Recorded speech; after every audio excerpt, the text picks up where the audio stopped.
Aujourd'hui,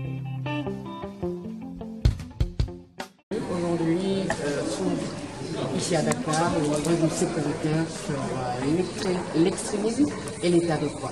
C'est quoi la relation qu'il y a entre ces deux? Je crois que cette conférence tenue par le Freedom Center est d'une grande importance parce qu'elle réinterroge les facteurs structurels conduisant à l'extrême violence. Lorsqu'on observe les différents facteurs de l'extrémisme, à savoir les facteurs incitatifs, les facteurs attractifs, de même que les facteurs de processus, on se rend compte que la plupart de ces facteurs sont logés dans le cadre de la violation des droits sociaux et économiques des individus. La relation avec l'état de droit, c'est que aujourd'hui nos États sont contraints de lutter contre l'extrême violence, mais en même temps de se référer au principe de défense des droits humains. Alors, la question, c'est comment allier une lutte efficace contre le terrorisme et le respect des principes des droits humains et donc des principes d'état de droit. Et je crois que c'est deux thématiques qui sont forcément liées. Ce lien qui est analysé à travers les différentes interventions, je crois, pour être illustré par nombre d'études telles que celles qu'on a présentées tout à l'heure et que d'autres experts aussi ont évoquées. Dans votre intervention, vous semblez indiquer la voie face à l'extrémisme, que peut-être la meilleure façon d'aller en phase avec ce phénomène, c'est la prévention.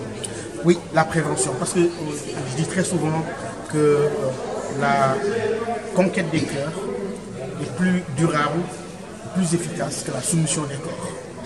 Pour dire que les actions militaires ne peuvent que arriver à l'élimination des cibles, alors que d'autres cibles vont renaître.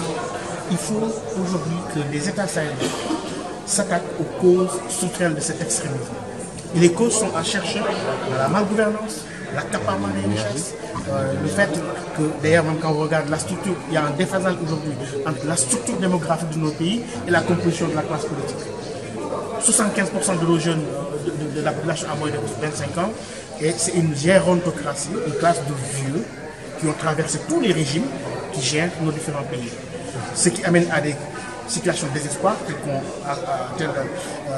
voit aujourd'hui avec des jeunes qui, en tout désespoir, se jettent dans la mer. Et donc je pense que c'est l'heure d'alerter nos gouvernants, de revoir les modes de gouvernance, de penser à ces jeunes, d'investir sur le capital humain, d'investir sur l'éducation, d'investir sur les services sociaux de base, parce que sinon, le fossé qui sépare les riches des pauvres, mais aussi cette classe politique qui se perpétue, qui se reproduit dans une forme de reproduction par elle-même et qui ne change pas, en face de jeunes qui sont en quête de sens et de chance, dans des conditions socio-économiques difficiles, c'est véritablement une bombe sociale d'une jeunesse qui désespère au point de se jeter à la mer. Je crois qu'aujourd'hui, nos dirigeants devraient être gênés de voir cette situation déplorable, une jeunesse abandonnée à elle-même dans des pays où les ressources sont accaparées par la classe politique et oubliant complètement le devoir de reddition des comptes, le devoir de gouvernance tenant compte de la nécessaire solution des vulnérabilités socio-économiques de la police.